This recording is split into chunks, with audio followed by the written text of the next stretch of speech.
নমস্কার।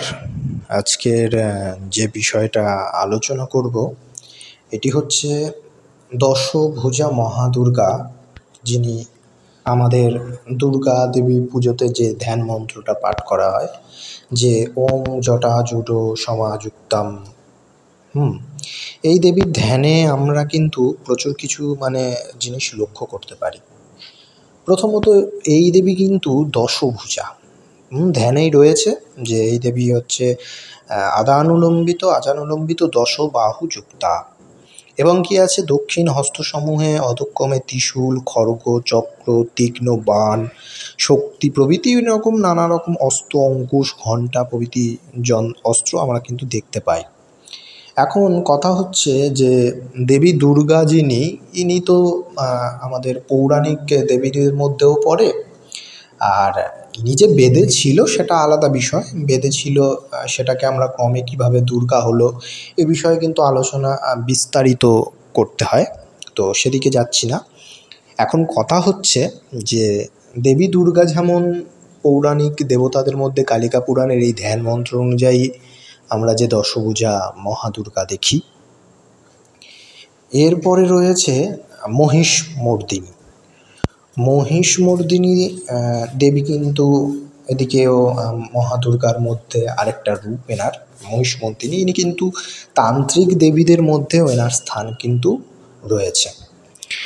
এখন আমরা দেখব, আজকের ভিডিওতে আমরা দেখতে চাই যে এই যে দেবী মহিষাসুর বিনাশকারিণী দেবী, ইনি যে 10 বাহুযুক্তা, এমন দেবী কি কোনো দেবী আছে? হ্যাঁ, হয়তো আমরা বিভিন্ন শাস্ত্র ঘেঁটে দেখলে বিভিন্ন দেবীদের নাম পাব, কিন্তু দেবী দুর্গা আসলে মা পার্বতী কিংবা শিবজায়া হিসেবেও আমরা কিন্তু জানি। আর শিবের অপর এক নাম কি? রুদ্র। শিবের এই অপর এক নাম রুদ্র। আর ভৈরবী যিনি, শিবের ভৈরবীকেই কিন্তু আসলে আমরা দুর্গা, পার্বতী ইত্যাদি নামে জেনে থাকি, যেহেতু ভৈরব একটা শিবের একটা অবতার কিংবা ভৈরবের একটা ফর্ম রয়েছে। তো এই বিষয়ে বিস্তারিত আলোচনা আগে করতে হবে। কিন্তু দেবী দুর্গা যে এই যে 10 বাহুযুক্ত রয়েছে আর বিভিন্ন অস্ত্র রয়েছে, এমন দেবী কিন্তু আমাদের তন্ত্রশাস্ত্রেও রয়েছে। আসুন কোথায় আছে আমরা আগে দেখে নিই। এই দেবীর নাম হচ্ছে, আপনারা চলে যাবেন আগম তত্ত্ববিলাস। আগম তত্ত্ববিলাসের মধ্যে এই রকম একটি দেবীর কথা কিন্তু আমরা পেয়ে থাকি। সেই দেবীটার নাম কি আমরা জানব। হ্যাঁ, তো এই দেবী হচ্ছে জ্ঞানার্ণব তন্ত্রে এই দেবীরও উল্লেখ রয়েছে। আর এই আগম তত্ত্ববিলাসের ত্রিপুর ভৈরবী প্রকরণে আপনারা চলে যাবেন, সেখানে গিয়ে দেখবেন রুদ্র ভৈরবী বলে একজন দেবীর নাম রয়েছে। হ্যাঁ, এই রুদ্র ভৈরবী কিন্তু এনাকে নিত্য ভৈরবীও কিন্তু বলা হয়। ইনি কিন্তু মহাসিংহাসন শিবের প্রেত বীজই এই বিদ্যার তৃতীয় বীজ, এটা কিন্তু বলা হয়। আর ইনি সভাসনা, ইনি একদম তান্ত্রিক যে দেবীদের মধ্যে রয়েছে, ইনি কিন্তু খুবই ভয়ানক। এনার পূজা পদ্ধতি, যন্ত্র বিশেষভাবে রয়েছে, গুরুর থেকে আপনারা জেনে নেবেন। তো এই দেবীর ধ্যানের যে অর্থটা আমরা দেখতে পাই, এই ধ্যানের মধ্যে কিন্তু এনার যে রূপ বর্ণনা রয়েছে, সেখানেও কিন্তু ইনিও কিন্তু ত্রিশূল, খড়গ, খেটক, পিনাক, স্বর, পাশ, অঙ্কুশ, অক্ষরমালা, শিব সিংহাসনে স্থিতা। এই দেবী হচ্ছে শিবের সিংহাসনে স্থিত রয়েছে এই দেবী। আর একদম